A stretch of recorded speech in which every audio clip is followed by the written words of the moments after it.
Hello, hello.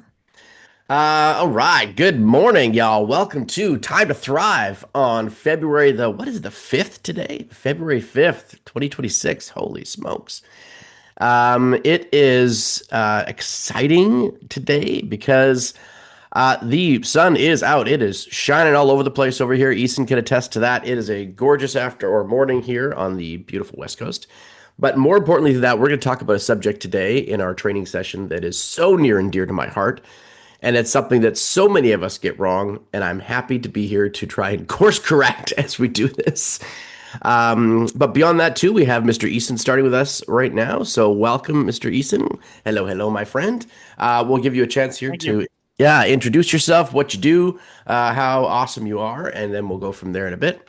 We're going to have some more members join the call as we get going on here, too, as they're just coming in a touch late. But yeah, I want to say good morning to all of you and happy February. We ready to rock and roll this morning? Okay, cool. So I'm going to open up the PowerPoint, you guys, and do our usual thing here. And we'll start with our normal process. Poor Easton, he's never done this before, so now he gets to be indoctrinated into our lovely little serenade. So let me bring up what we need to bring up here. Okay, come on, Zoom. There we go.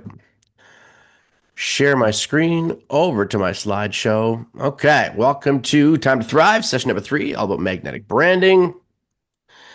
And today's agenda. So we'll get zeroed in, get our butts nice and comfy, and our brains nice and focused. Do our checkpoints and check-ins. Get into our groups, do our roundtable, hot seat coaching. Then our level up lessons is all about magnetic branding today. How to build a brand that actually attracts people to you, so they're so hungry to work with you. You got to tell them no, no, no, no, no, no, back off, please, no, no, no, no more. Like my brand new puppy, Fern. Who anybody want to see the puppy? I'll have to go get her in a bit. Cat's probably chomping at the bit. But before we get there, let's do our thing. So, Eason, I put everybody through the torture of reading this poem together as we get started with Time to Thrive. So, you're gonna have to open up your microphones, y'all. The lovely Dorinka is here. Hello, Dorinka. Okay, so let's get rolling. Everybody ready? Oh, Kat, you're not unmuted yet. There she is. Okay. So, in three, two, one. My My mind mind is a is a garden. garden, my My thoughts thoughts are are the the seeds, seeds, and I and can I grow can grow flowers flowers, or or I I can can grow grow weeds. weeds. That's it. Beautifully terrible. Even my wife from the other room was like, "Oh my God." You guys, this is a critical element of your personal evolution. And you hear me say this over and over and over again that weeds are going to show up everywhere. We pluck them from the gardens of our life, and yet 2 weeks later, the damn weed shows up again, doesn't it? So, just the important thing to do is to never give up plucking them out of your mind. That's what I want to that's what I want to touch on today. I spoke at a men's mastermind group, which Gary's a part of, on Tuesday, and we talked about going the extra mile. And it made me think about weeds, Gary, and how often it's the weeds of our mind that prevent us from doing the extra thing, going beyond where we're at right now, because we either feel it's unsafe, we feel like we're not going to get what we're entitled to, we feel like we're not going to be able to bear the fruits of our labor, we feel like we're giving too much of ourselves, right? And these weeds creep up and they hold us back so often from achieving a whole brand new level of ourselves. Everybody with me on this, right? So when you're thinking about writing down a weed, because what we do, for Lisa hasn't been here in a bit, and Eason's never done this before, is Eason, I want you to take the next 60 seconds or so and write down a weed. Is there a weed that's bothering you right now? It's grabbing at your ankles of progress, right? Each and every one of you. What's a weed? What's standing in your way? What's something that's clogging up the drain pipes of your brilliant mind?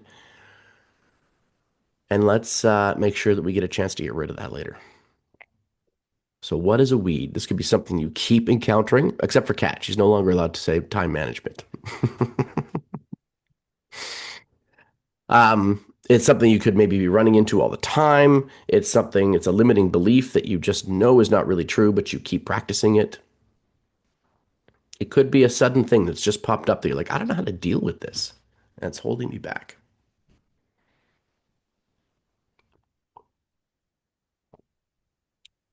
Sometimes if you have teams or people that you work with, it's somebody on the team that you need to have a difficult conversation with or a challenging conversation. Or I would rather call it a crucial conversation.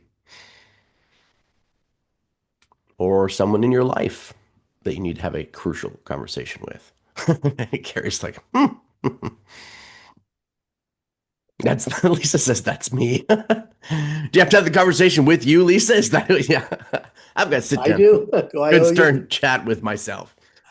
Yeah. What is the weed? Okay, by show of thumbs up, has everybody got a weed in mind here? Okay, perfect. Now remember, hang on to that because when we get to our challenges section, if you don't have a specific business evolution challenge that's really standing your way today, use the weed as your challenge that our group can help you overcome. We're all good with that? Okay, cool. So let's move forward here, you guys, with the checkpoints and check-in section. All right, so this is your KPIs. Where are you at? All right. So put in the last few weeks for start date, end date. What was your revenue goal? Did you hit it? How many sales did you want to have? Did you make that many? What was their average value per sale? What was your leads goal? How many leads did you collect? Right? Kat, in your particular case, I'm going to throw a challenge down to you. I want you to do both companies for this. Right? Now, you don't have to share both numbers, right? But I encourage you to start practicing this for your other company as well and see if it can help things for you, right? Make things Which one? I smooth have out. three. We're Yeah, talking. well, I mean the pet business, the one that's Oh, my pet moving company. and Okay. shaking. Yeah, Okay. right? Get into the practice. And in your particular case, Kat, those are big numbers. Those are nice big numbers. Get into the practice of putting in some big numbers into this document, Okay. right? Yeah, I'd have to look in and look at my numbers. That's right. Get used For to the 80,000, 100,000 mark instead of the 5,000 mark, right? Whatever we focus on expands. So let's put some big numbers in here. What was your leads goal? How many did you collect? And then what were your social media KPIs? Okay. So any questions about this document, really quick? Dun, dun, dun. I don't think I see any questions yet. Okay, good. So I'll give you guys a couple minutes here just to fill in that information. Now, by a quick show of hands, does anybody need this document? Okay, so I'll put it into the Facebook Messenger chat right now. It is inside your back office there, Eason, in the checkpoints and check-ins training section, like we talked about on Tuesday. Okay, just gonna go get it right Thank now. you. Yeah, you bet, buddy.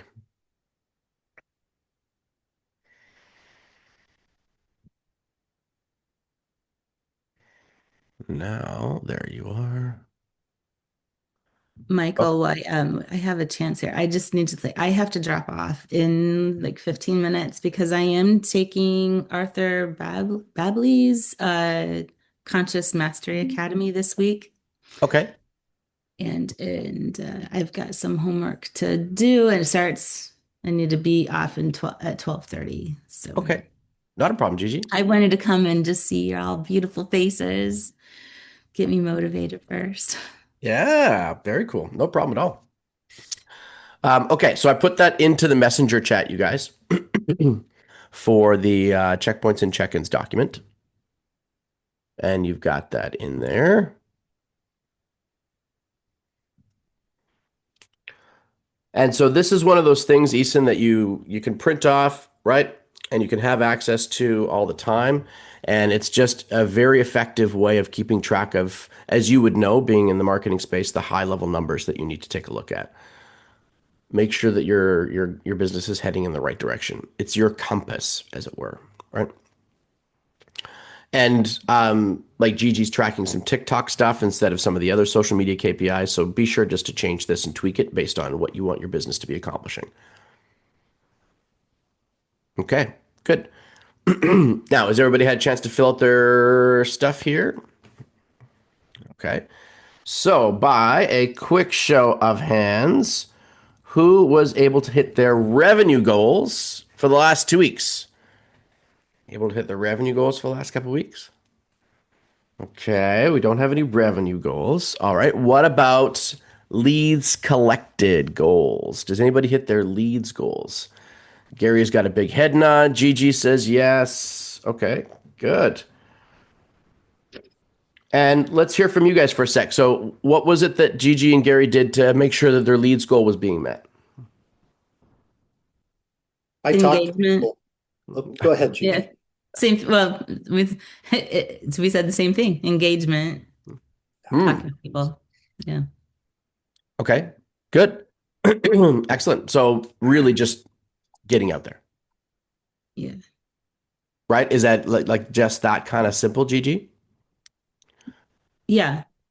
It is. It's just that I never would have thought how much time that it takes. And I have to remember as there's days where I feel like I've not accomplished much, but then I'm like, no, because if I didn't do this, I wouldn't have what I have. And yeah, okay. So if I am able to share, Yeah. when we get back around to the sharing, I want to do that. Oh, well, in the win section. Okay, good. All right, cool. Got it. Gary, how about you? What was something you did in your marketing process that helped you get the leads you wanted? I just started talking to people. I just have become so comfortable with what I'm offering now that it's easy because I feel like I'm able to offer people an opportunity to make some money. So simple as that. You know, I run into somebody at wherever, and it's as simple as, yeah, I'm doing this thing now where I'm wanting to get in touch with anybody in a corporate environment, whether they're the janitor or the president, and if you know anybody or if you know anybody that knows somebody, and I end up getting in communication with them, and then am able to book a gig, I'll give you $5,000. Mm-hmm. And it just makes it so easy to do that I want to have a list of 100 people by the end of the year, and it's only been a couple of weeks, and I've probably got 15 That's already. great. So it's just easy and amazing. Awesome. Love it, buddy. Gary, what do you speak on? Like what niche in corporate?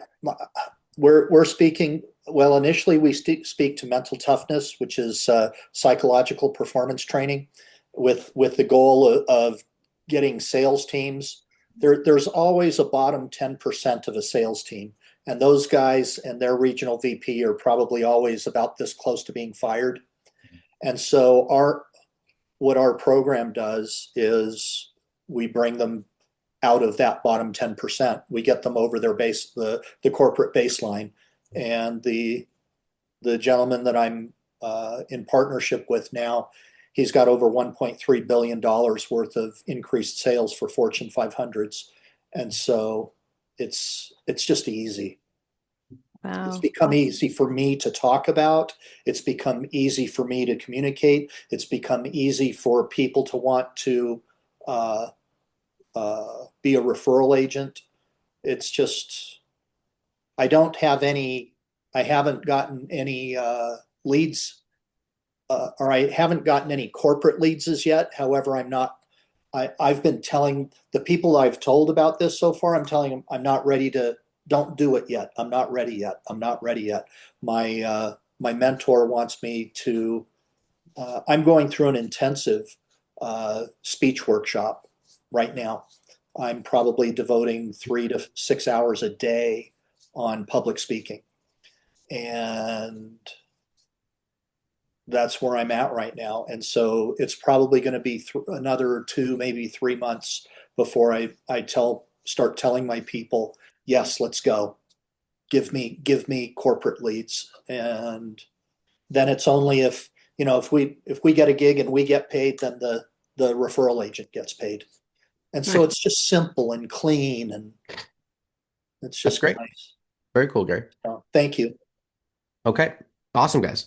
So there's some hints there, you guys, as to success leaves clues, right? We've all heard that before. And so consistency, right? And ease of communication. And then what's also really important is clarity, right? Really important is clarity as to what you're actually communicating about, because that clarity gives you the courage and the confidence to keep getting out there and making sure that I've got something to say of value to the person at the other side. Now, we're going to talk a little bit at the end of today about how to really sink your teeth into an element of clarity that we almost always skip, right? We almost always skip this. And the ability to sell and market and present your brand really effectively, almost all of the great versions have this. And in fact, what Gary's talking about, Mr. Siebold, he's got this. It's going on, right? He has this, and we'll call it out in the last 30 minutes of today, because we're going to talk about that. Okay, so let's do wins and challenges. So everybody take a minute here and write down what a big win was from the last couple of weeks, and then write down what a big challenge was from the last couple of weeks. So wins and challenges.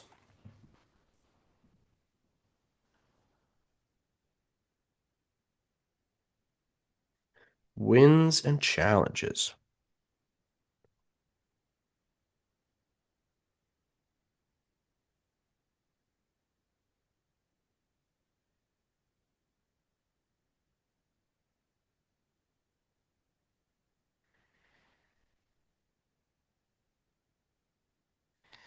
And now remember, you guys, Time to Thrive is about progress, right? These coaching sessions, these 90 minutes every 2 weeks are about progress.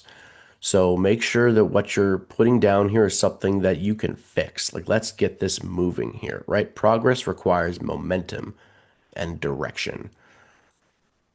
And that comes from getting some of these things nipped in the bud, solved, dealt with, and stacking wins on top of each other. Yeah. Okay. When you're all good on that, just give me a thumbs up in the window here once you've got your wins and challenges. Gigi's got hers. That's great. Darinka's got hers. Love it. Lisa's got hers. Kat, how about you? You got your wins and challenges all fleshed out? Okay. She's got her double thumbs up here. Great. Okay, so let's start with Miss Darinka here. Darinka, what was a win for the last couple of weeks? So we'll start with wins, and then we'll go to challenges after that, you guys. The wins were, I'm going back to watching the recordings because I missed a few. And I have to thank Kat because she mentioned something about not doing anything on Sundays. And that really made me think. So now instead of doing all my script work, videos, and everything on Sundays, I've just picked 2 other days during the week and I made my Sundays free. So for me, that's, yeah. And I really appreciate just listening to her and how important that actually is. So thank you. Love it. Well done. The power of a community. Very cool. Good. Awesome Funnily stuff. about that, my husband's the one who made that happen. It wasn't me. I just want to keep working, and he's like, and I had to make that but I'm glad that I did actually now, because I didn't realize I needed rest until I started getting it, and I'm like, it's kind of nice to have a day where I can just turn it off for all 3 companies. Yeah. Yeah. Very good. Very good. Okay, cool. Lisa, how about you? What's a win for the last couple of weeks? I don't know, you guys don't know that, but I'm working with a partner. So I started a new thing with a partner, and we were trying to grow our TikTok channel to 1,000 people, because then you can go live there. And so in 3 weeks, we've gone from like 0 to today it's 1111. So that's awesome. Wow, nice. Yeah. Yeah, really happy for that. So Fabulous. yeah. That's great, Lisa. Very good. Very good. Okay, Kat, how about you? We're just talking about wins right now. Mm-hmm. I posted one of my videos for my new business into a Facebook group in Fort McMurray, and I got a ton of responses on it and 2 new sales out of it. So Wow, that was very good. Yeah. Love it. Congratulations. That's awesome. Okay, Gigi, how about you? Oh, you're muted. So last week, my challenge was realizing that I was holding people's pain. I was like their support person because that's what I was doing when, and I realized I needed to change, move that from support person to I will guide you. You have to be ready. And last week I signed up for this NLP, this conscious programming program for $5. Wow. And I thought it was just going to be like a 2.5 hours a day, whatever. It has been 10 to 12 hours a day. This will be going on the 4th day. Wow. For a I'm not $5 doing course? for a $5 course. What? Yeah, it Who's has that with? been fantastic. It's Arthur Bablis. And then I'm not doing his certification. I'm not doing the certification part of it, but I am doing the actual program for the cool. $5. And it's been amazing because now, like, I am getting that confidence to just trigger the shit out of people.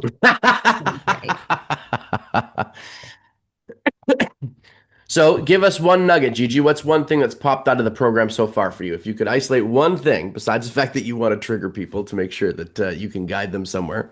Oh, it's because it's like the biggest, it's why, like, uh, go deep, keep going deep, and don't let people get away with like these little soft, off the cuff kind of foo-foo like stuff. Like, no, just trigger them. Yeah, love it. And they should be thanking me for that. Love it. And I also realized that we still have one of the hardest jobs ever. Yeah. It's funny because I use a term, you guys have heard me use this before. What's the story behind that? Like what's the story there? Because that's how you keep picking away at this stuff, right? There's like, because somebody's telling themselves a story about that. Yeah. Right? Yeah. So what's the story there? Why is that? Why are you thinking that way? Yeah. Right. And so then I also Unpacking. reached out to some of the people on TikTok that have been like really leaning on me. And I've pretty much like just said, hey, I'm going to start the lives. I was supposed to start them this week, but here I was like, oh my God, this is taking this is all day and goes until like midnight or 1 a.m.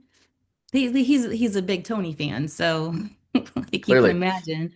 But moving people to like join my live and then join my program. Like see me as the expert. Yep. Very important recognition there, you guys. Moving people. Like what's Gigi saying? She's moving them from one spot to another spot, right? Kat, this is crucial for being able to attract and get those people to take action, move them from one place to another. Not by direction specifically, right? Not by saying, go do this. It's join me here, right? Yeah. It's pull rather than push marketing. Love it. Cool. Okay, so. Thank you. I have to go, but thank you guys. I'll be back next week. No problem, Gigi. Have fun. Alrighty. Bye. Hi, Gigi. Nice to see you. Nice to see you. Okay, so Mr. Eason, why don't you introduce yourself and your company, my friend, and then tell us what your big win was for the last few weeks. My name's Eason. My company's Predcorp Consulting. The win that I had is we're doing this event. We were struggling to sell tickets, and struggling, debating on the venue that we chose. Went to do a site visit. We're able now to sell more tickets, and we're getting some solid traction now. Now that it's within the 2 weeks of the event, so it was looking doubtful coming into February, but turnaround now. So I'm pretty happy about that. Very good, buddy. Congratulations. That's great. And tell us who your ideal client is. Ideal client is anyone in the home renovation space, anyone struggling to get consistent work and ready to build systems. Very cool. Very cool. Awesome. Thank you, Eason. And Mr. Gary Glass, give us some. Yeah. I mean, I know you've done the speaking, you've gotten some speaking traction now, which is a great win, but what else we got? Yeah, rewrote my definite major purpose to be realigned with my corporate gig and the public speaking, and it just feels so well aligned. It's just awesome. When as I finished the 8-week Bill Gove speaker workshop one time through, I need to go through it 2 more times completely in order to, in the process that I'm in. Let me see. I was also selected to start speaking in our little club group where we give ourselves feedback. We do 2 to 5 minute talks we do 2 of those in an hour, and then there's lots of feedback given based on this Bill Gove speaker workshop. Nice. 73 speaking techniques that they speak of directly, and then, oh my God, in the last month, 2 months, I've finished like 6 books on speaking and this other program, and it's tremendous. It's tremendous. Love it, buddy. That's great. That's great. Okay. Well, lots of wins, you guys, over the last 2 weeks. Give each other a big round of applause. Well done. Well done. And Kat didn't even talk about her cool experience down in Florida and having a good time. Okay, so let's talk about challenges then. So let's start back up at the top here for me. So Darinka, what's a challenge that we can throw down? So I'm going to bring up, you guys, our slide here just to remind everybody how this process works. Okay, here we go. So in the challenges section, remember to state your challenge, right? I'm going to take a look at the time here, see how much time we've got back. Take down all the ideas. Winning ideas are often the ones you've never thought of course. You're going to pick one idea specifically and run with it, and make sure you speak your challenge in a succinct and precise way over the course of like 30 seconds or less, so that we can all get down to brainstorming ideas for you to help deal with the challenge. This could also be a weed, right, that you pulled out from earlier. By a show of thumbs up. Does that make sense, everybody? Right? We all got the scope of this? Okay, perfect. So, and we're going to round table some of these ideas. We have got 1, 2, 3, 4, 5. So we will go full on 5 minutes per person on the challenges. So we got some extra time today just because we have a smaller group. So let me bring up the timer. Apps. I've learned how to do this. Apps. And then we go timer. Okay. And all right, we're already at 5 minutes. Perfect. Okay, so does this make sense, everybody? Darinka is going to demonstrate for Lisa and Eason. It's been a little while for Lisa, and it's been even longer probably for Eason since we've done something like this. Okay, so Darinka, let's get rock and rolling here. You ready to go? She's ready. Okay, perfect. So go ahead and state your challenge. You got 5 minutes. Oh, we can't hear you, Darinka. No, because I haven't spoken yet. And I am now. Sorry. That's okay. So basically, my challenge right now is just trying to stay focused during business hours. It just, January, as you know, was a hard month, and I'm just trying to really get back into it. And that's just my biggest challenge. So I think it's just day by day, really. Right? So how to get re-engaged. Is it a passion thing right now, Darinka? Finding the love of it again? Slowly, yeah. The part of it, yes. Okay. Right? Because I know that when we find what it is that we really care about, right, energy really pops up and focus can really happen. So What do we think, you guys? Any suggestions for Darinka on how to re-engage? I mean, a lineup of customers at the door is always great, Darinka. Helps, yes. Mm-hmm. What I'm doing is putting up my like purpose statement right by my door or my bedroom switch, so keeps me motivated. So I've been able to use a sheet to time block what I need to do certain things. So in the morning, my morning routine is to get up, read 10 pages, uh, I work out, pray, meditate. It's so I know those time slots are only time blocked for those times, and if I don't get up at a certain time, I don't get an opportunity to do those.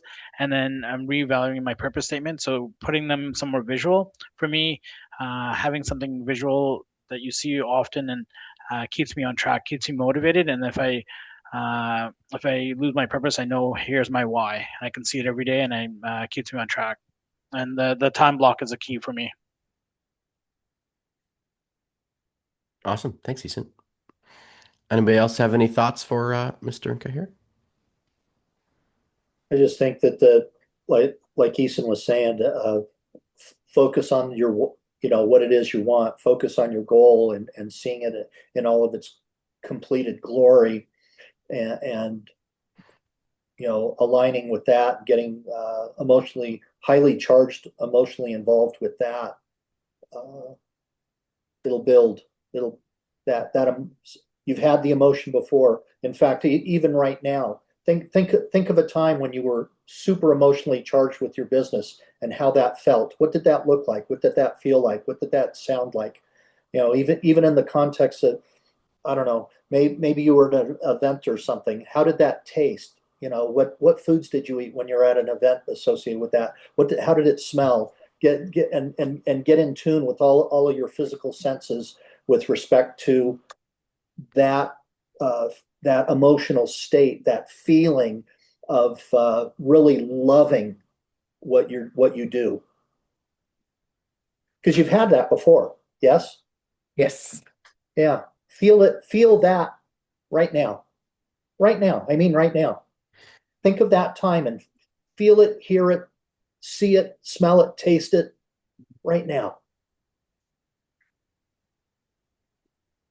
Mm-hmm.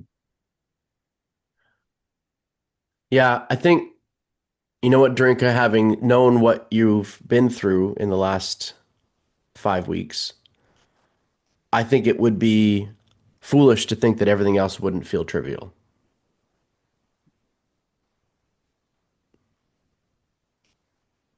I think it would just be that would be ridiculous to think that everything in the world wouldn't feel trivial. Except for those who are still here, obviously. So if I was in your shoes, I mean, one thing that Easton and Gary are getting at is immersion into the thing that you need to find the passion for again. So get back into Habib and Becker, back to the people that are changing and shaping the belief system around what you're doing, because they're going to be the ones that you can share their passion. You can bridge it. I That would have. be my recommendation. Yeah. I have, because yeah, not only they're serious, they have an amazing sense of humor, and that just, yeah. Yeah. To me, that's because obviously I've had a pretty wild last 12 months. And the times when I have felt, darkest about what it is that I'm doing in life, I reimmerse myself, right, into kind of what Gary's doing, just diving deep, or what Gigi's doing right now. Not that we all have 8 or 10 hours a day to do it, but it's like I get deep into the thing that I really want to study and share, and some of the other stuff falls away temporarily. And the other thing too is, man, nothing builds passion and energy faster than just going out and helping somebody else. Right? Just making it a priority to reach out and help somebody else today. Help another dog owner, help another cat owner who needs your guidance and your service and your product, and just make it a big thing. And that's a great part about social media, right? Like, you can jump on, you can make a video, you could go live if you wanted to and just talk about nutrition for a while. and it'll probably serve that passion. Does that help? Yes, it does. Thank you. Awesome. Thanks, Drinka. Okay. Let's go to Mr. Eason. Eason, buddy. You're on the clock, my friend. Tell us what your challenge is. I'll start the timer. My challenge is the weather's kind of been gloomy lately, and when it gets like that, sometimes I don't include myself in the my social posts, and I've noticed it's been hindering a little bit.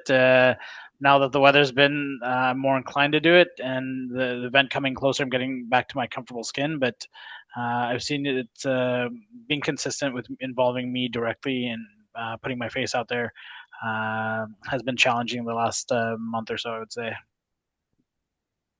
Oh, interesting. Okay. Anybody have any advice for Mr. Eason? Kat's always out there. Kat, any guidance for Mr. Eason there? So what's your challenge exactly? Just getting out there in general? You just feel Yeah, it's just I guess just involving my nervous?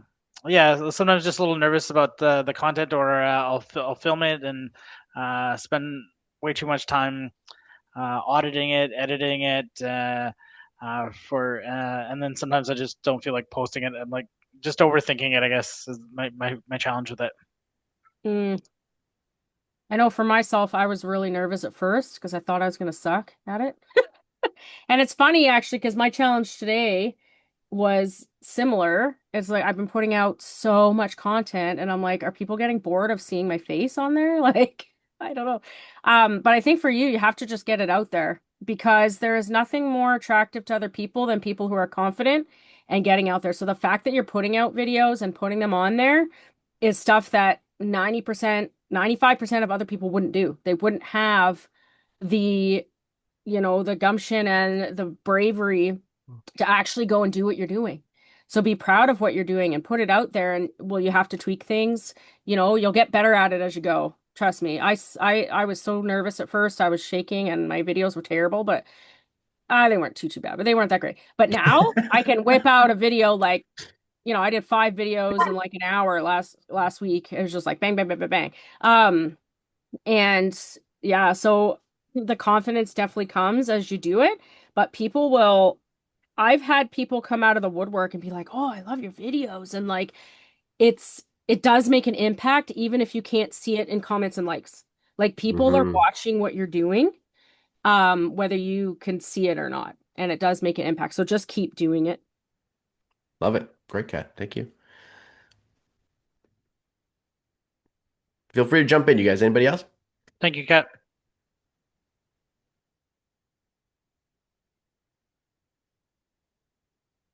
Gary's thinking the same thing. Nike's just do it. Yeah. Yep. Okay, I have a think just do question it for. too, right? Yeah, Just please. do it and batch it, right? Like make 5 in one day, Yes. like Kat did, and then schedule them in Hourglass, and then you don't have to worry about it because there's something scheduled for every day, or take a Sunday afternoon and do everything so you have a whole month's worth of content, and you can repost the same thing when you're scheduling. You can say post this again in 45 days or whatever. So just start doing that every week, and then you'll have content way out there so you don't have to worry about it anymore. So Love that's it. what I would do. So what I do is I edit the scripts like a few days before, and I spend it like a couple hours editing scripts so that they're all ready to go. And then the day that I'm gonna film, I read them through and I just bang, bang, bang, bang, bang out the videos. When I was trying to do them one off here and there, it was just it was too much work and Yeah. I'm too busy. So that seems to work well for me. But if you have them edited and you've read through them a couple times, you'll be more confident about what you're saying. Love it. I've had a question for you, Eason. Why did you relate your inability to get in front of a camera with the weather? Uh, I've noticed when I'm out in public, like I'll go for a walk and I see something like I'm in Langley, so sometimes they'll decorate the town, and I'm more inclined like my energy sometimes focused on the weather or the environment, and I'm more able to talk and I'm energized again, and I put out content. But sometimes when I'm sitting or I'm at home, or it's like because there's construction everywhere, so I'm just I put out less content is what I've noticed. So so Just to add Okay. on what Kat was saying, I think I must have done 40 in the course of a couple of days. And Michael gave me scripts, and I did 40 of them, and I was done for like a month and a half. It was awesome. And we were putting up how many a week? Two, three, four a 4. week, 4 a week. Yeah, it was great. And the numbers, you could see them in the KPIs. Whoo! It was great. Yeah. Yeah. Lisa, you wanted to add something real quick? Yeah.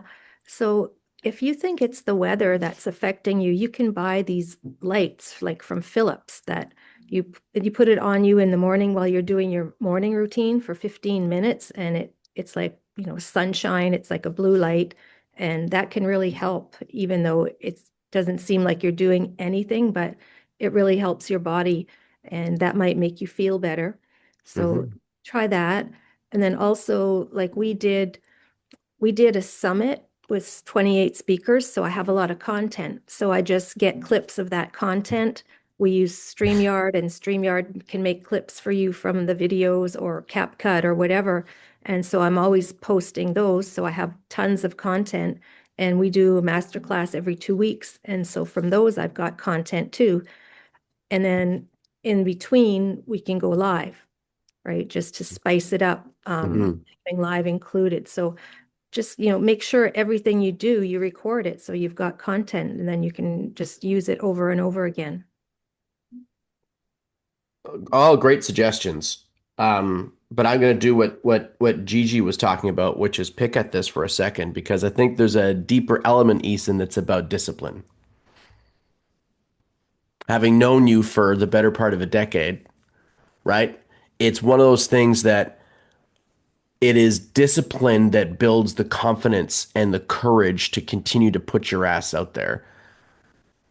And like you don't get fit by showing up at the gym on a Tuesday and putting in your 5 hours and never going back for the month. Like that's just not how it works. And so if you want to get better at your content, like what Kat and Gary were saying, you immerse yourself in making content, you batch it together, bang, bang, bang, because your 15th video is going to be better than your first. And the fact is that if you're using the weather as your reason to not go out and shoot video, that tells me that there's probably a discipline thing going on for you that you're uncertain about. And the only way to get certain is to get disciplined about it. Does that make sense? That's Michael hard-ass Coach Bridgman coming out for a moment. no, thank you guys. I appreciate all that. All really good suggestions though. Love it, love it, love it. Okay, let's go to the lovely Miss Lisa Barron. So Lisa, what's the challenge that we can tackle for you today? Well, the challenge is growing our Facebook group. We started in August with 75 people. Well, this is in my partner Jamie's group, which we're using. So he had like 70 something people who weren't our target. They were just people who followed him. Okay. And now we're up to 178 people, 93 are active. And, like we've got those people on Facebook, those 1,000 people. So how can we get, on TikTok, how can we get the TikTok people maybe over to Facebook? Like Facebook is going, where's my statistics? It went up 6.9% in the last 30 days, I think. So Welcome at to the least call, Phil. that's something. So yeah. Oh, hi, Phil. How do Yeah, you grow so your growing Facebook that group? Facebook group. Yep. Okay, love it. Any ideas, you guys, on how Ms. Lisa can fill that Facebook group?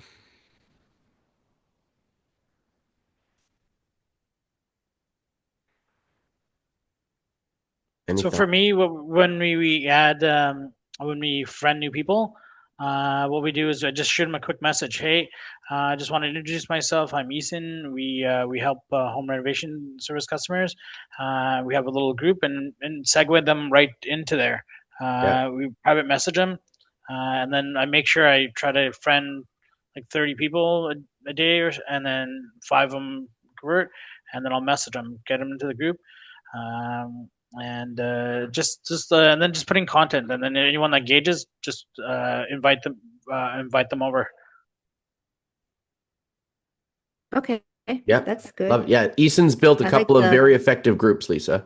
So good size, yeah. several thousand people strong. So it's great. Eason's a good resource for that. Okay, yeah, I'll start DMing people and friending people and see how that goes. Okay, Mhm. thanks. Yep. Any other tactics, you guys?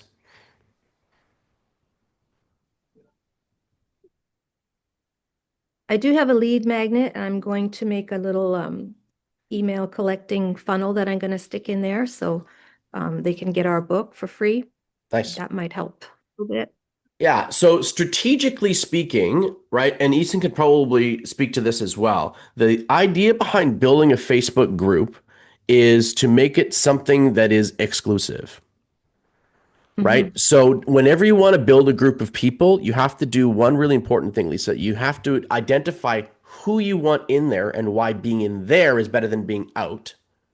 So what's the real transformation they get from being a part of your community? And very specifically say who shouldn't be in there. Mhm. Right? Okay. This is one thing we're going to talk about in our branding section for the last half hour today is you do not be afraid of telling the group of people who shouldn't be in there to not show up, to go away. Right? As much as we want to be inclusive, inclusivity dilutes message. Like vanilla ice cream needs chocolate sauce. Like vanilla ice cream just doesn't work. Like on its own, it really does. It needs something else. It needs the raspberries. It needs the chocolate chips. It needs the something, right? So you need to add some spice. So what is it that's going to differentiate this group from others? What is that value and who is it not for? Like if you say things like, if you want to stay suffering in your trauma and stay stuck, don't join us. Yeah. But Yeah, like when you're sometimes looking at the bottom of a funnel and it says, if you don't want this awesome deal, then continue on or whatever. Like if I you think so. Make it higher up, Lisa. It's got to be full front and center, right? This is who we help, okay. and if you've suffered trauma and you want to stay stuck, we can't help you. Like it's not Yeah. like strategically the subheadline, but it is on the brain almost like a subheadline to what you're actually saying because picking a direction means some people are going to be left behind. Mhm. And And really the thing is, we effective don't want to groups. say the word we don't want to say the word trauma anymore because that Sure. turns some of them off and triggers them. So we need to get them in some way. Why would you We're be worried saying about triggering them? because they can easily be triggered. Like we've got a psychotherapist on our team and a trauma coach to help us with our wording and stuff. So we're just saying high achievers who are stuck, people who are on a hamster wheel, because a lot Okay. of people with trauma don't even realize they have trauma from their childhood that's Sure. causing these patterns in their life, and they repeat and repeat, and they end up in the same place over and over again. Yeah, okay. So you're speaking to the pain point rather than the actual Yeah. traumatic experience. That's fine. Right? Yeah, yeah. Yeah, go ahead, Eason. Sorry, the one quick thing I've started doing this year was qualifying. Hey, this group. Hey, are you looking to solve this problem? Take this quick quiz, and just kind of pre-qualify them, right? So it shows them that they are in the local area. They're suffering from this problem. It's a solution, and Yep. it kind of pre-vets them going into the group, and they're more inclined to get because they're like it's a mental like, hey. I need to get over this hurdle, and I need to be part of this now. What do I need to do to be involved and then you're like, okay, come to the group. Mm-hmm. It's a little more engagement. Yeah. And so strategically speaking, Lisa, you want to make the group exclusive and make it really Yep. clear what the transformation is they get from being a part of the community. And then from a tactics perspective, there's going to be a number of ways you can do that. But strategically speaking, think about your Facebook group as the entry-level membership to get into what they want. They're going to be committing something really important for them, which is their time and their focus. Yeah. And so if they're going to join, remember, this isn't the golden age of Facebook groups anymore. That's over. That's gone. So if you want to build that community, there's got to be some true value inside there. And by value, I mean, what's the transformation? Not just list benefits for me. What's the actual transformation that I get from being a part of the community? Okay. Love it. Thank Love it. Yep. Yeah. Yeah. Cool. Okay. Let's go to Gary. What's your challenge, my friend? Well, I was going to start out with focus, but because I get distracted with, and then I was social media, and then I start doing the scroll thing. But what that's not a challenge. I can overcome that. But the thing that I can, and actually, it's getting the definite major purpose rewritten. Has a lot to do with that. And the real challenge that I've got is in writing my speeches. I want to be writing them with a lot of good, clean humor and some real good, attention grabbers built into it. And I'm just not satisfied with my ability to write humorously. And I want to be funnier in sharing my own stories. Bring out the tick, or I don't know. I don't. Good old comedy. Yeah. Because that's just the easiest thing to write on the world. Is it? No. Not for me. I've been. No.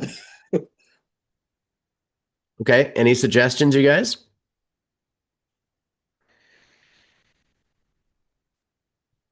Mine it's just writing like a small story, maybe like a 2-minute story on a topic that's very relatable. Right? I drove from here, had a red light, and a black cat came across, and then just kind of just snowball it from there. But just make it relatable, and then kind of end with a little punchline, with a little lesson punchline. But yeah, the key on it, it's humor. It's subjective, but making it relatable on a topic that everyone goes through can get you the humor that you need. Thank you. Mm-hmm. I mean, you can always abuse ChatGPT to prompt some of these ideas for you, right? To iterate some of this stuff. That's one spot that I would go, Gary.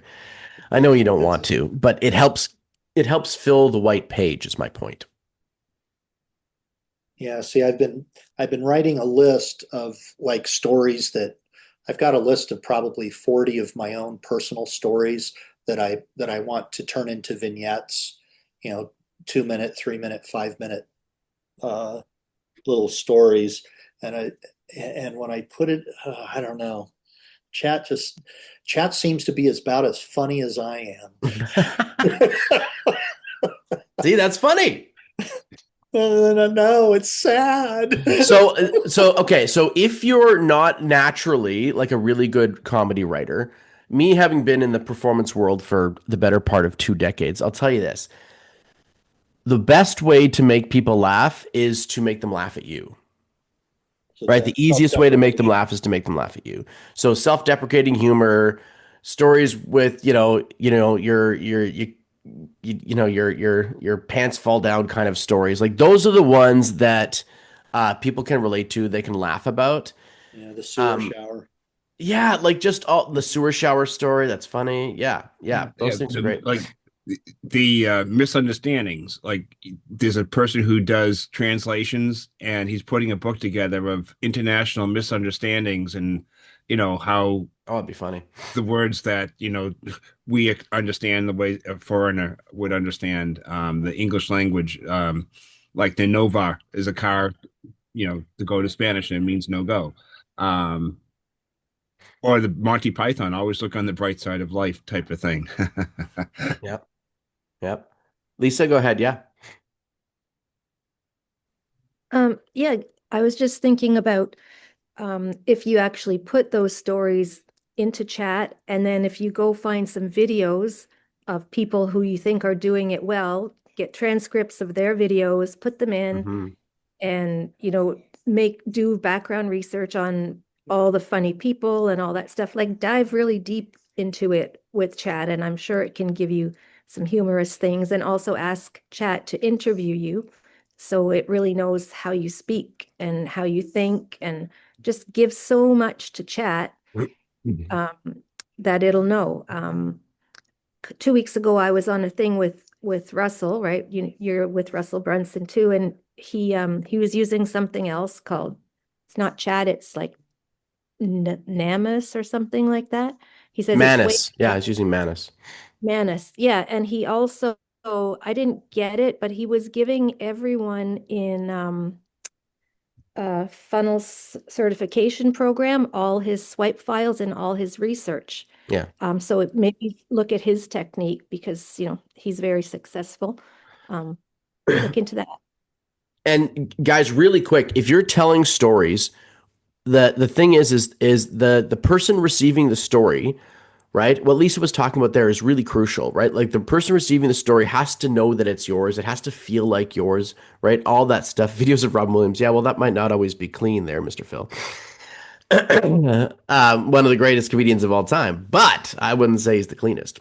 Now, but I would say though that one of the gifts that they have, especially great storytellers like a Russell Brunson, right? And Russell's gotten a lot better at it. I've been watching some like 10-year-old stuff from him, and it's terrible compared to what he's like now. But one of the acting things, okay, guys, take this to heart. Please write this down. Do not tell me how you feel. I don't care. As a storyteller, don't tell me how you feel. That's the audience's job is to feel. The storyteller is to be in the story. So tell me where you were. Tell me what was happening, right? Tell me the shitty situation you found yourself in or the bizarre circumstances. Tell me what you thought. Tell me what you said.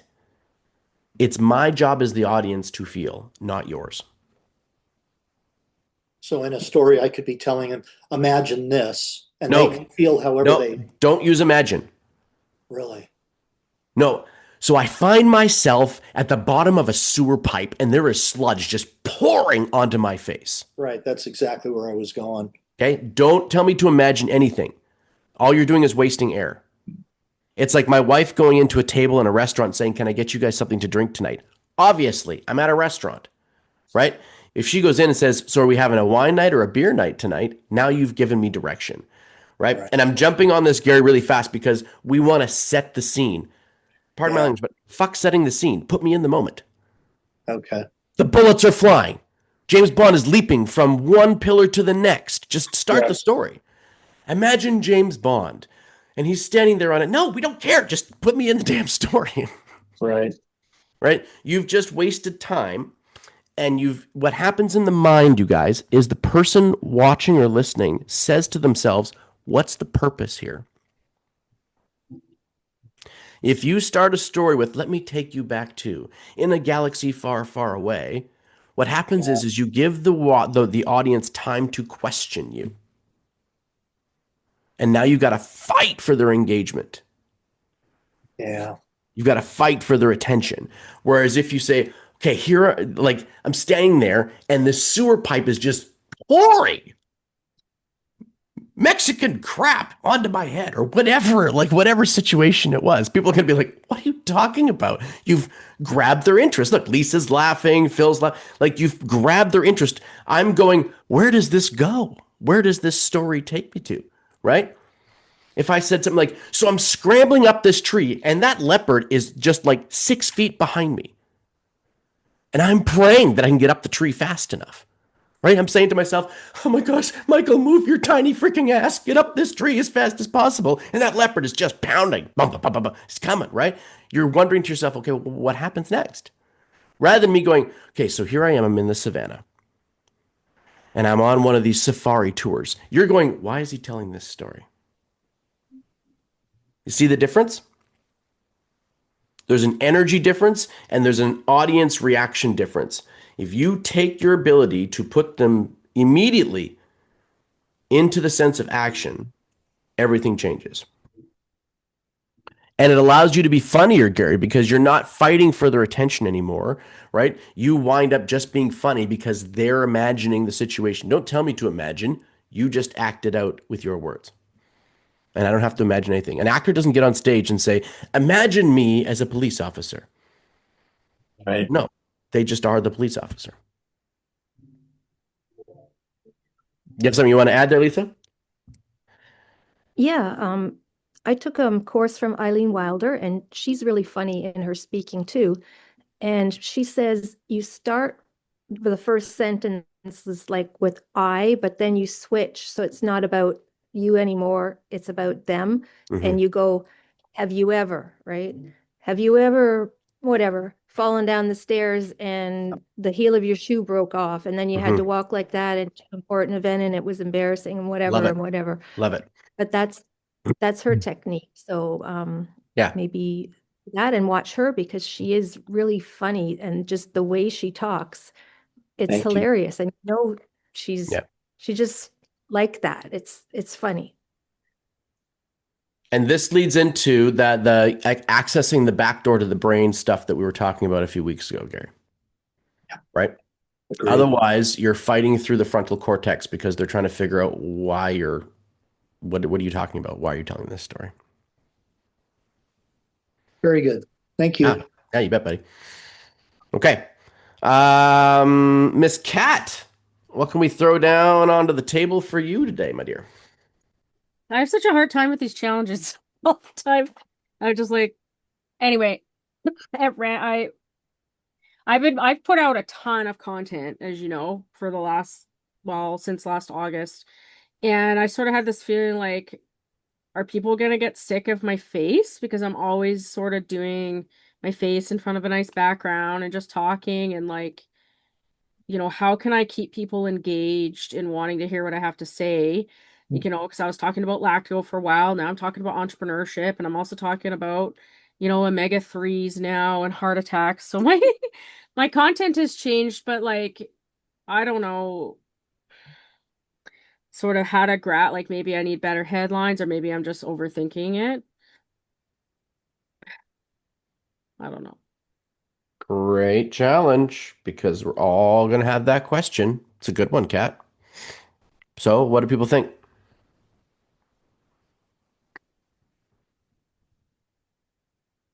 I put rainbow in my hair to make myself look more interesting. I quickly have to grab water, you guys, but keep chatting. I'll be right back.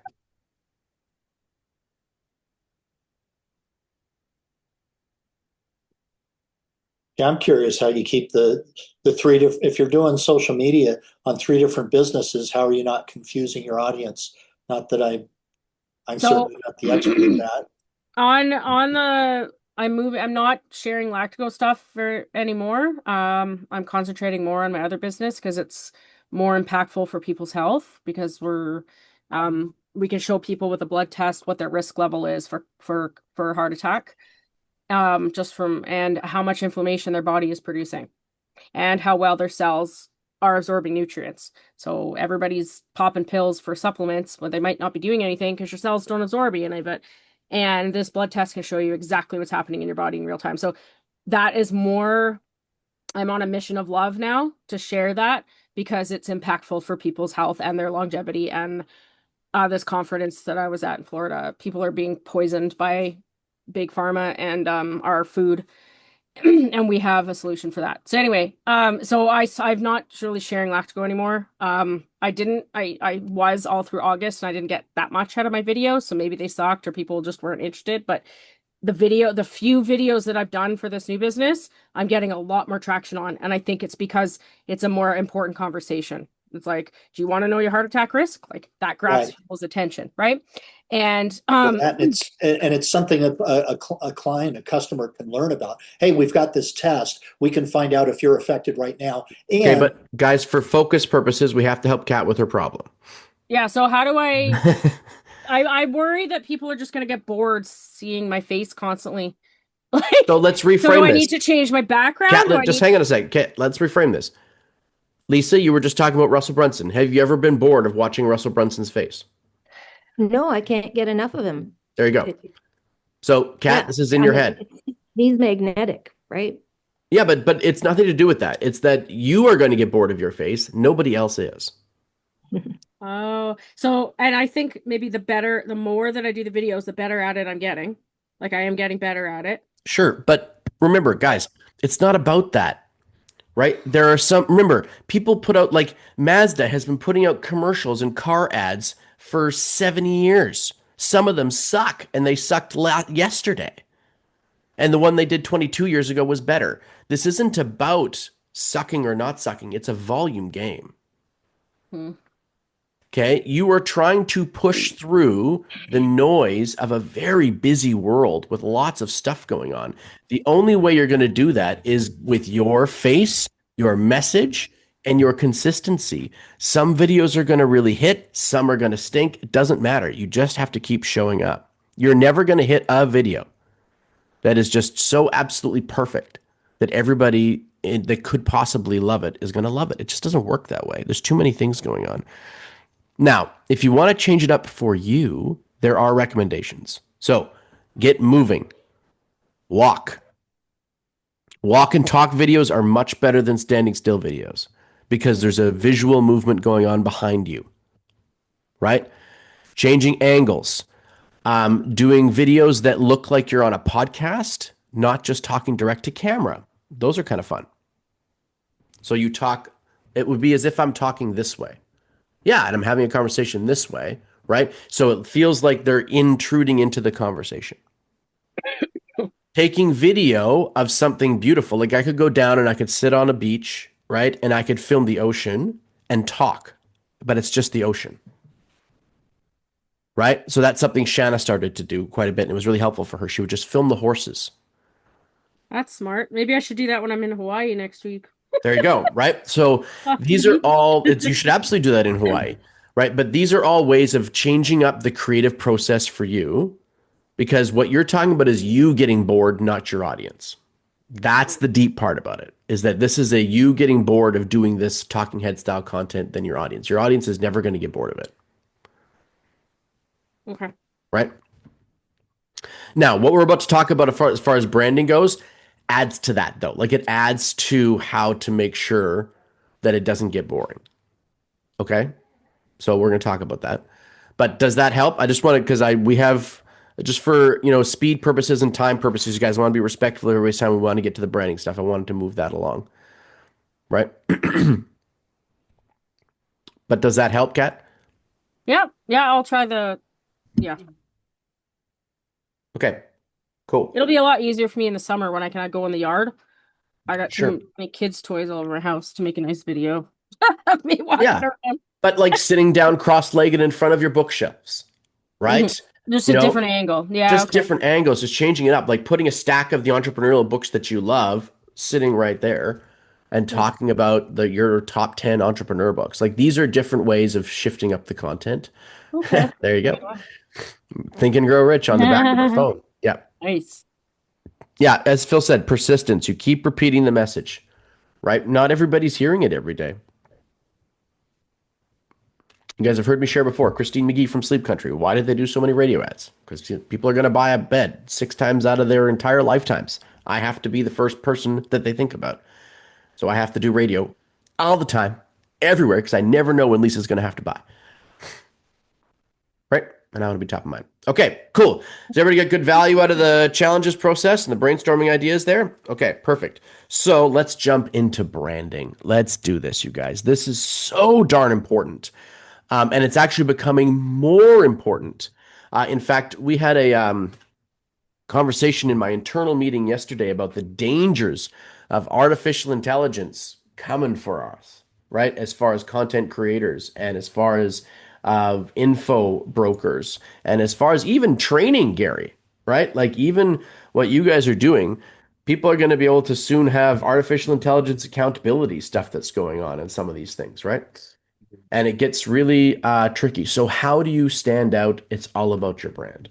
That's it. It's the only thing that's going to make you different is the fact that you're human, right? You already see it, don't you guys? AI all over your news feeds, all over the place. Yeah. Everywhere. And now what the gurus are doing, even guys like Russell Brunson, Lisa was just talking about this. Now they're selling the AI agents and tools And one of the big reasons, to be totally frank, is because they're becoming obsolete.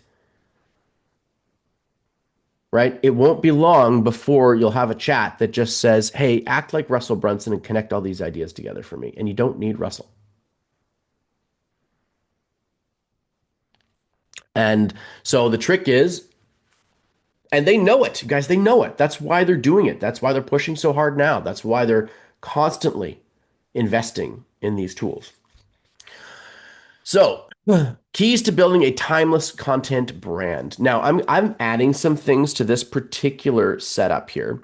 So we're going to move through the front part of this pretty quickly because I want to get you guys into some brainstorming questions. Is that good for you? So you get some traction on this. Okay.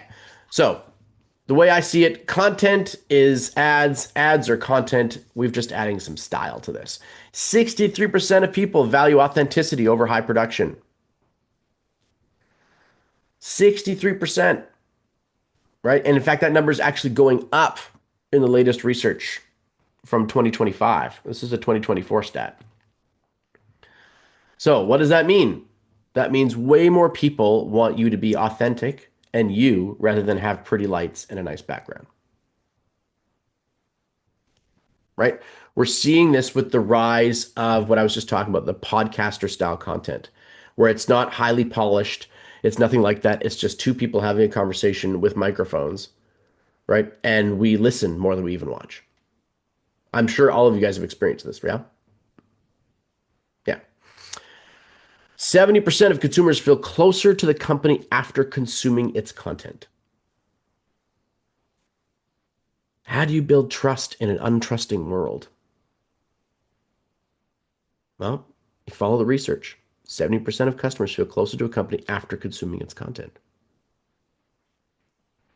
Right? Like Gary, this is why we're talking a little bit about personal branding, even in a stage where you're cocooning and you're changing, right? It's like when it's time to go, most of the people that encounter you will feel closer to you. They'll trust you more. They'll trust Lisa more when they've consumed her content, heard her voice, taken in what she's doing. Kat's building trust now in a huge way, but she started it in August and she's bearing the fruit of it now. And I want to say something really important, guys. Please write this down, okay? Brand outlives product every day.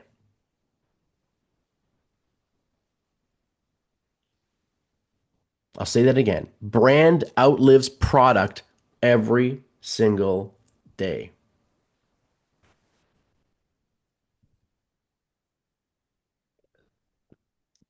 Right? We don't need a whole lot of evidence of this. But the fact is over the course of time, even what Russell Brunson's doing, for example, Lisa, is that ClickFunnels is no longer their main engine, right? They are education and a training company now more than ever. But what has lived and guided them through the process is Russell's personal brand. It's always remained the same. What he's selling changes. Like the product itself changes. The brand does not. Does this make sense, everybody? Yeah, he started with potato guns. Yeah, right? In Kat's case, her product is changing, but Kat's personal brand is not. The I give a shit about your health and your wealth is not changing. Does this make sense? Okay. 300% more leads come from content than anything else for small businesses. 300% more leads. And this is working on you every day. You consume contents from the brands and creators that you love every single day, over and over and over again. You watch their videos, you read their blogs, right? You're listening to their podcasts. You're consuming their stuff all the time.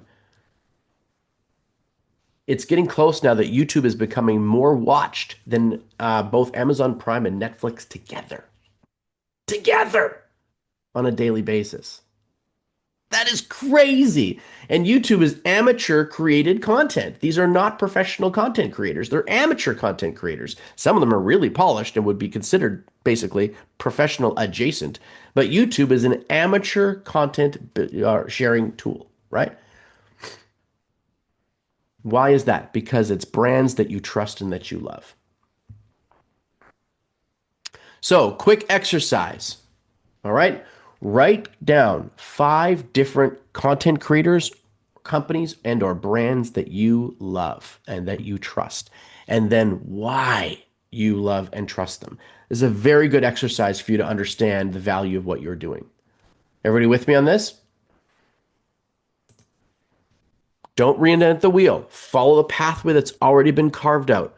What are 5 different brands, businesses, right, that you really love, that you follow? These are things that you're touching on a weekly basis. And then why do you love them?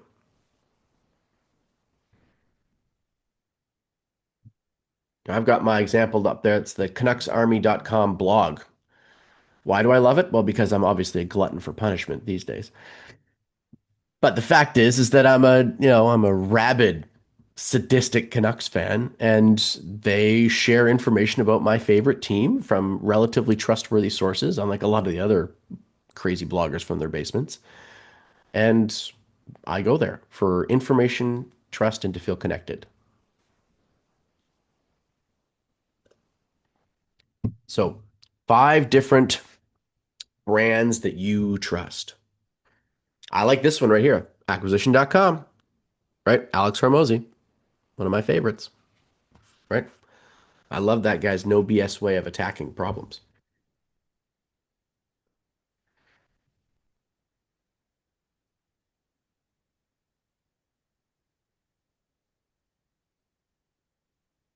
And just type 5 into the chat, you guys, once you've got your 5.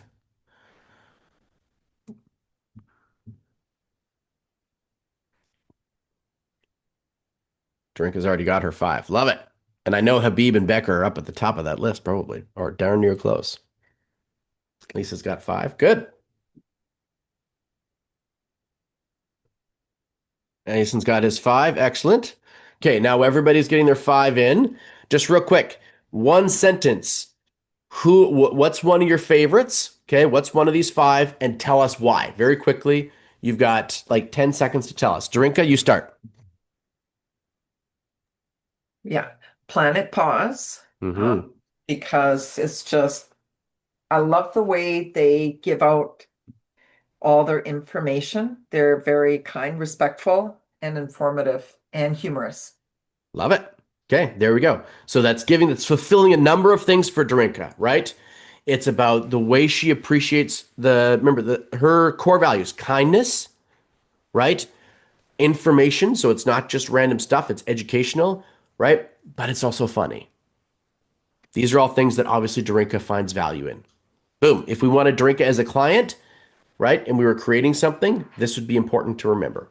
Okay, cool, good. Gary, how about you? It's my new group with my apprenticeship program, and I've gotten so much value out of it already, and such connection, and being able to understand and learn. 90% of the desire to be able to write 90% stories and humor, and only 10% of the is being a point. How we're really having to connect to 2 different people at the same time. There's the corporate guys in the front row, and Yep. they just want the point. And then there's the other, I don't know, 99.5% of the audience that needs humor, and how they do it and how they teach to do that. It's amazing. It's Cool.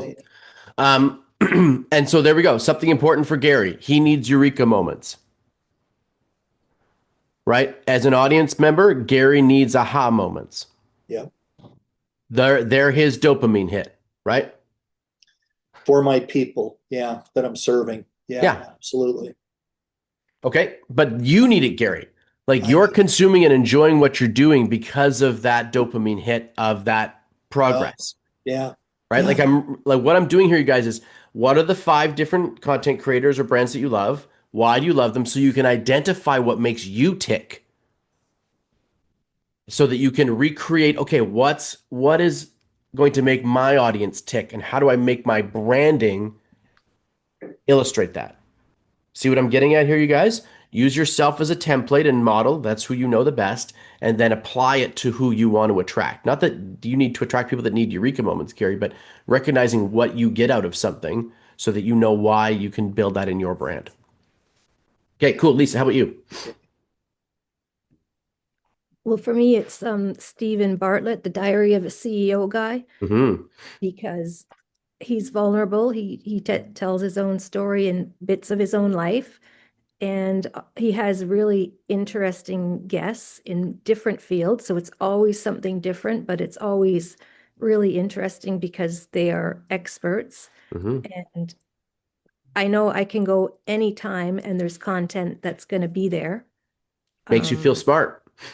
Yeah, it educates me, right? Yeah. And I can use what I learned from him in my business and then from his experts too. Like a lady, a Sure. brain expert came on and she said all this stuff. And I'm like, oh my God. And then I got to go find out her stuff. And then the other guy Yep. with that book about magic in the mind, Steve Dottie. And I got to go find out all his stuff because he's also a neurosurgeon and whatever. And Mm-hmm. yeah, it's compelling. And if I would ever, I'm never bored, but I mean, if I would ever be somewhere and I didn't have anything to do and I had my phone, I would put that on. Love it. So very indicative, you guys, but I want you to recognize what's in it for you, right? We talked about this before. One of my goals for all of us, okay, is to help you not just see the magic trick, but to see the actual trick itself. Don't just recognize what he's doing, Lisa. Recognize why it works for you, right? What is it that you're feeling? What are you getting out of this? Because if you want to build that community, you need to know what's in it for them and how to create that feeling for them, that moment, Yeah. that transition, that transformation, right? Yeah. Awesome. Plus, W Stephen I Bartlett's nice to look at. That always helps. Okay. He's easy on the eyes. Oh yeah. Oh yeah. Okay, Kat, how about you? I had a really hard time thinking of one because I don't really follow anything. I just scroll Facebook when I'm bored. Um, I like Peloton. I don't know. I don't Peloton, really. yeah. I Okay, like my why? Peloton. I just love everything that they do and that they give. I follow the instructors and the branding that they do, and they share a lot about why they do what they do, and they love what they do so much. That was really the only thing that popped into my brain. Yeah. So if I was looking at Kat as a consumer of content, passion is important. Yeah. They have to care about what they're doing, right? But you see what we're doing here, you guys? What are you consuming? How does that distill down into a motivator factor for you, right? Mind Valley is, I guess, the other one that Yeah. Mind Valley, I love everything that they put out. All of it. Very good. Very good. Okay, cool. Mr. Conway, how about you, buddy? Yeah, just like Kat, I was having a hard time to come up with five because there's so many different brands and different things. And ironically, there's a brand like, for example, the Fairfield hotel chain. It's Mm, clean and reliable for everyone who needs a clean, reliable place to stay. I love the Four Seasons because the Four Seasons, you get the extra personal touch that goes beyond, um, what you expect when you're there. And they greet you by name. It's like, you remember who I am? mhm. That type of thing. And it just gives you a great feeling that you know, when you're at either of those places, you can rely on it. LL Bean, for example, for clothing, it's reliable and it's quality. You go outdoors, whether you're skiing or There you go. Yeah. being outside, walking or playing hockey, whatever. It's reliable. Napoleon Hill, what I love is a philosophy foundation for free thinking and success. And that is Audi. I mean, it's a car that's going to be reliable, get you through the bad weather. Yeah. So, and those are just a few of so many other different things, and some are just at the basic level, and some are at the concierge level that I really appreciate. Love it. But it helps get clarity as to how these brands are formed, what they have specific values that they're associating with themselves, right? You know And what you're so, getting before you get there. Even McDonald's, it's not food, but you know what you're getting yeah, before you get there. that's And right. it isn't fast always either. No. Okay, perfect. Thank you, Phil. Eason, how about yourself? What's a brand that you love and why? I would say probably Gary Vee, just reliable. Usually, um, he's high energy. It's motivating, and for me, he'll have like an aha moment for me that I can action into taking. So it gives me an idea, it goes on the whiteboard, and it's something for me to implement in the week. So Love it. Helps. Perfect. So, do you see how all of this, like when you understand this other person's brand or this other company's brand, you start breaking it down, you can start to distill down what the values are here, right? Remember, brand is what somebody is saying about you or your company when you're not in the room.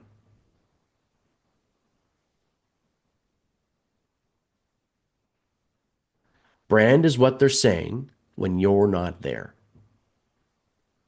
So, what attributes do you want? And here's the thing, if you don't, my friends, deliberately craft your brand, it will be crafted for you. And you may not like the result.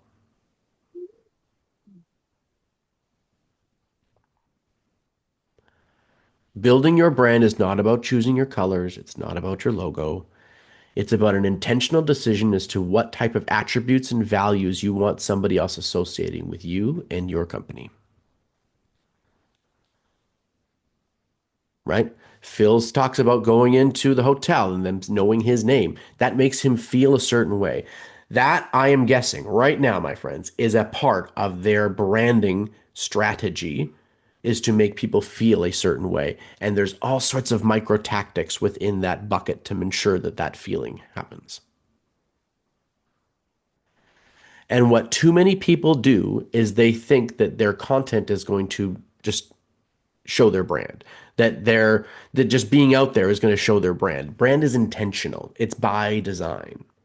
And so if you're not pre-deciding what you want it to come through as, it will come through as whatever that person's going to interpret. Does that make sense?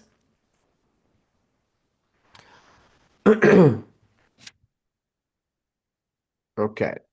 Just quickly going through my notes here. So I want you guys to write this down, okay? Brand. It's the answer to I'll say it once and then I'll say it slower. Brand is the answer to in a person's mind of a simple question. How would you describe my company? So brand is the answer in a person's mind to a simple question. How would you decide my company or describe my company?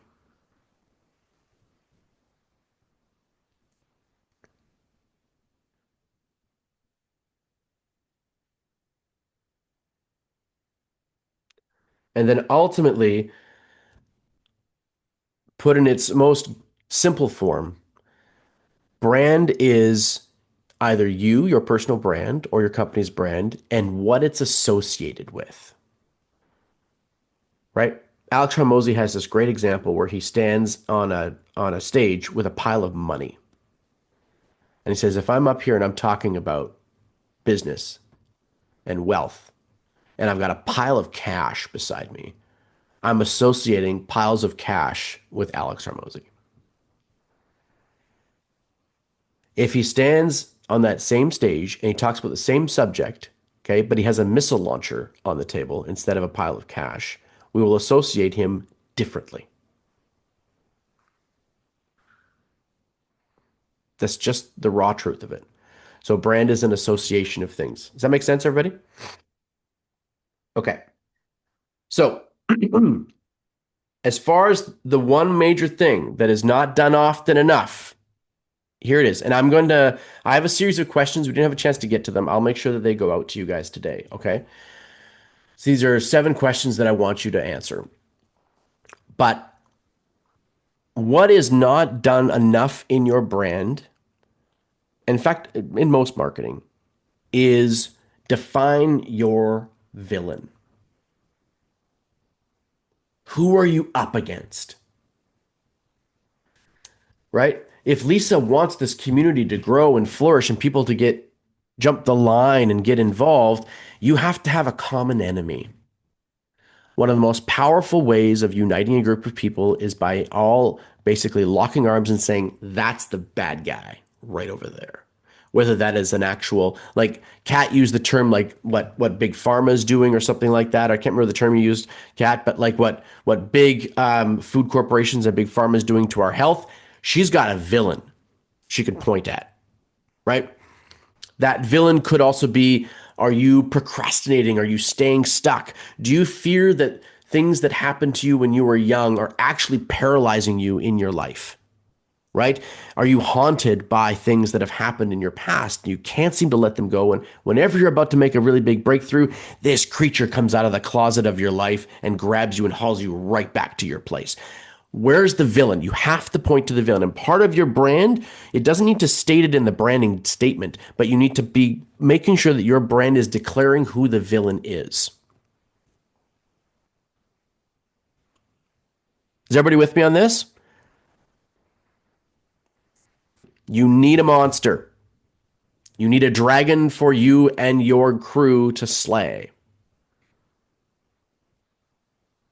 For me, right now, right, as what I'm doing, I have a couple. But one of the ones you'll see me hammer on a lot is the Russell Brunsons of the world. And I love these guys, but I have to go after them. Right? I have to go after some of the big marketers because that's not who I am. I'm a local business focused, right, consultant that helps smaller businesses get traction to basically push away all of this focus that they want your attention on. All these people that have massive budgets and they're paying a huge fortune to get your attention, I have to fight them. That's my enemy. And as much as I love their stuff, right, it's like I have to fight them because you need to choose me, not them. Does that make sense? Right? So most of my content that you're going to see coming out in the next 3 to 6 months is going to be a lot about fighting artificial intelligence as a thing, using it as a tool, fighting back against the gurus and all of their grandiose strategies, right? And getting really granular and tactical for you and your business and specializing what we do. That's the difference in messaging. I needed an enemy. I had to go find one. I've got to find someone that you and I can fight together.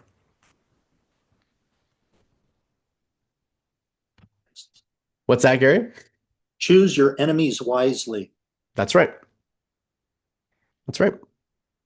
And it's really important that each and every one of you have a villain of some type that you can point at and say, this is what working together will conquer. This is what we're fighting against. For Dorinka, it's easy. Right? There's lots of big, nasty pet food companies that are easy to point fingers at and say, you guys are being bad. Why? Because they're being bad. Sometimes it's abstract. Sometimes it's, as I was saying for Lisa, right? Sometimes it's the monsters of their past that continue to haunt them. You don't need to go and find a different enemy. The enemy is within. But you have to pull it out, put it on the table. Right? And it's very, very important. And all of you are going to have different ones. But that is one of the silver bullets in your marketing arsenal, my friends, that is crucial to ensuring that your brand resonates and actually connects with people properly. Or else you're going to sound like everybody else. And that's what happens. The message drowns out. But it helps you write better stories, Gary. Right? Because you can get on the same side of the fence with somebody now. Right? You can get together on the same side and point at the enemy. Otherwise, you're having a tete-a-tete conversation. Okay? So, assignments, you guys. Quick assignments. So I want you to all pick and share your enemy in the Facebook Messenger chat.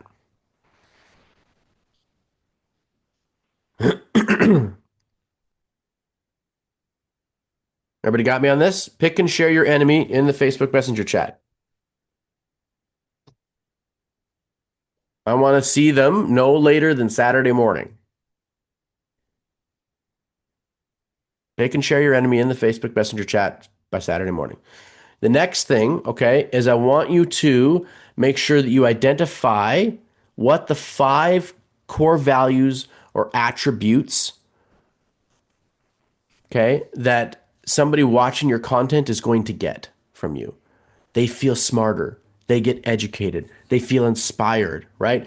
They finally trust somebody in the marketing space, in Eason's case, right? This guy finally understands what a home builder and a renovator goes through, unlike all these other people that are just going to sell me SEO stuff, right? Like, we want to make sure you identify what it is that you think your audience is going to be motivated by. Why do they watch you? Why do they consume your content? Why do they want to watch the Lisa show? Right? And then you want to make sure, you need 5 attributes. Not every piece of content will fulfill them all. Okay. Don't bother trying to do that. But it's just every piece of content should at least fill 1 to 2. Right? If Dorinka loves humor, maybe her audience does too. Right? Maybe she needs to have a stuffy dog in some of her videos that talks about loving the food. I don't know. Okay, is everybody good with that? 5. Can you repeat the homework? Yeah, sorry, thanks. I had to, my phone rang. Sorry. So the homework is you need 5 audience attributes, Kat. So 5 reasons why they're going to watch you. What do they get out of it? What's in it for them? Puppy Bowl. Yeah, like the Super Bowl. There you go. So 5 things, right? That they're going to 5 transformations, 5 attributes that they get from watching your content. And then the other thing is you need to pick a villain, Kat. You need to pick the monster that your brand is up against. Big Pharma. Yeah, so some of that stuff is easy, right? Some of that stuff is easy.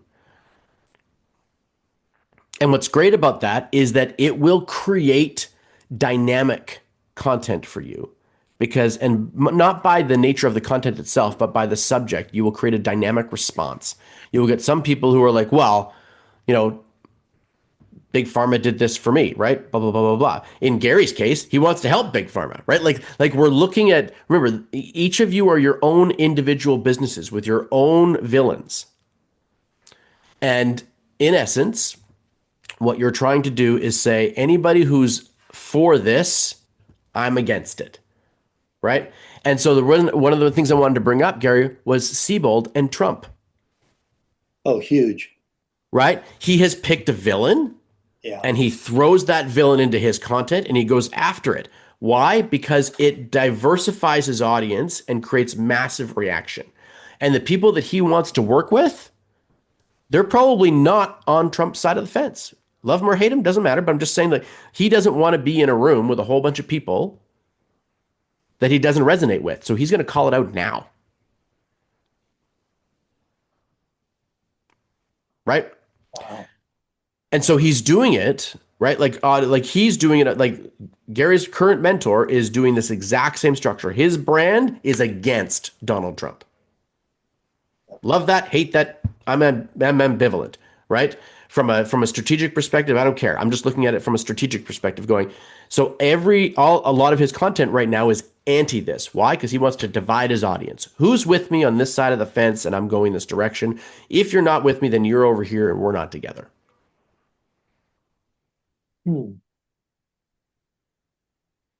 So he's not doing it just for views, Gary. He's doing it, I would imagine he's doing it tactically to split his own audience to figure out who he wants to be in a room with. And who wants to be in a room with him, more importantly. Yeah, because he's on Good Morning America and the Today Show and all kinds of stuff on a semi-regular basis. He's got to play to his audience. Yeah. Well, and the powers that be that will put him on shows. Sure. Yeah. Right. So it's all so like much sense. remember, you guys, remember what I said at the beginning of this branding conversation? It is deliberate. It's intentional. Your decisions about brand and content have to be deliberate and intentional, or else somebody else is going to make those decisions for you. You have to be in control of the outcome by controlling the input. Does this make sense, everybody? Okay, cool. So homework, 5 attributes of the audience. that you want to continue to, resonate with your content, and then pick a villain. Pick a bad guy that you can fight against and unite your group, your tribe against them. Okay, cool. And that's going to bring us to a close, you guys, for Time to Thrive today. Went a little long, but that's not completely abnormal for us. So thank you so much for being here. Welcome, Eason, to the group. Welcome, my friend.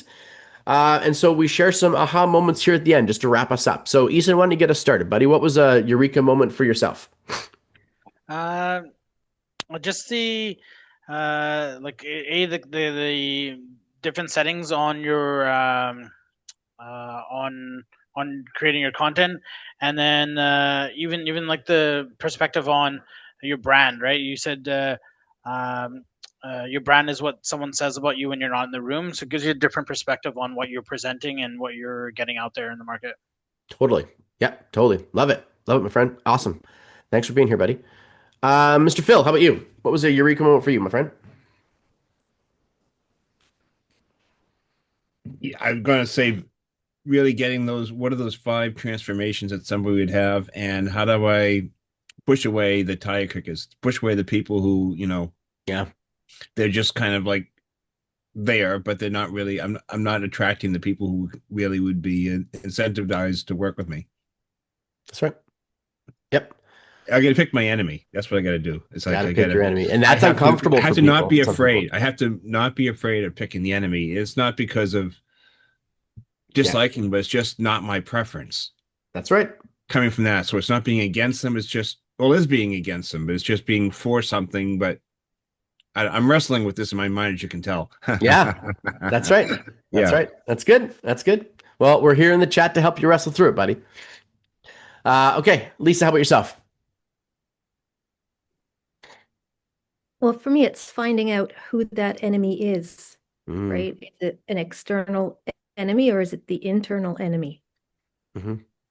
And you can have two, right? Yeah. Like you can, you wouldn't want any piece of content to try and do two in a short form, but don't hesitate to have two, but you need to pick them. Mm-hmm. Yeah, I'm going to get together with Jamie and we can, do a little mastermind about this common enemy. Yep. Write this down, you guys. Villains are value. Right? Villains are value. Yeah, they unite your group. That's right. That's right. Speaking of Russell Brunson, this is what he did to build ClickFunnels, right? I'm going after, like, we hate, traditional big venture capitalist companies. That was his big, that's his right. big He thing for a long always time. talks about that.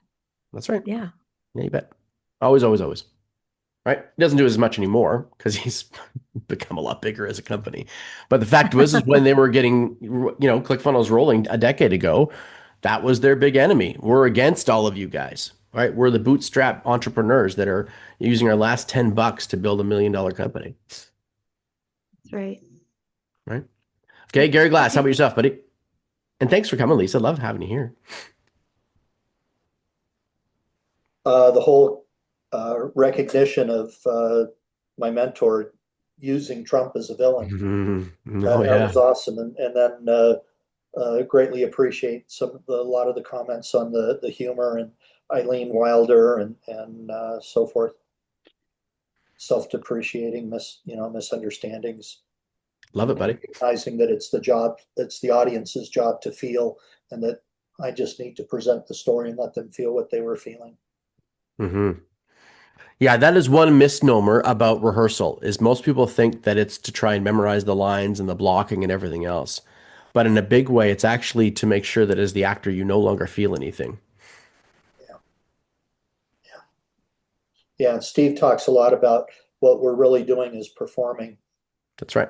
We're doing it so many times that you can guarantee the audience response. Yeah. And so think about that when you're telling these stories, you guys. Your job is not to feel the story. Your job is, so another way to look at this is, because being vulnerable is important, right? But speak from scars, not wounds.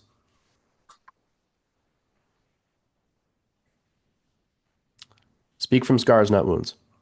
right? If something is a wound and it hurts and it's bleeding out, we don't want to see it. You're not going to get what you want. You're going to get empathy and sympathy, and you're going to get a whole lot of feeling, but you're not going to get the lesson or the transformation that you're actually trying to ensure that the audience gets, right? The reason the audience can feel sad about somebody being, stabbed on stage or whatever is because we know it's not real. If it was really happening, we'd be appalled. Right? It would be an entirely different experience. Oh my God. Somebody just got stabbed on stage, literally. Yeah, see what I'm getting at, right? Like it's the audience can't experience the transformation you want them to experience if they're so busy being in shock of what they're witnessing, or they're heartbreaking because yours is breaking on stage or on camera.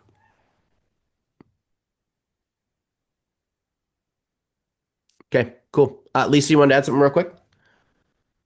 Yeah, Gary, if you're still in Prime Movers, look for the course by McCall Jones. She does something called charisma hacking, and her storytelling is just amazing. You can I watched her whole course in one afternoon. I watch it on ×2 or whatever your ears can handle. But yeah, I would watch that. It's really good. It'll help you. Thank Nice. you. Welcome. Love you, Gary. Love you, sweetie. Okay, and real quick, how about you, Kat? What popped out from today for you? Just about that your brand outlives your product. I know because I'm sharing different things, but at the end of the day, I care about people's health and their wealth, and that's what I'm sharing. So I'm just gonna keep doing what I'm doing and not worried about people getting bored. Gonna keep doing it. Good. Love it. Yeah. Okay, and Darinka, so lovely to have you back in here, my dear. So share your big Eureka moment, then we'll wrap things up. Two things, switching up, like where you are, like not moving around or having the phone on something else, like you had mentioned the ocean, but you're talking in the background. So that was really good. And there was one other thing, and it went out. That's my focus. It just goes that fast. Love it. It'll come. But no, it was a good hour and a bit. Thank you. Oh, you're very welcome, you guys. Okay. Well, thank you so much, you guys. Lots of love from me to you guys. Again, welcome Eason to the group, and great to see Lisa and Darinka here. So much love from me to you guys, and I will see you all inside the chat and next week for office hours, et cetera, et cetera. Okay. Very cool, you guys. Thank you so much. Ciao for now. Yeah, thank you. Bye-bye.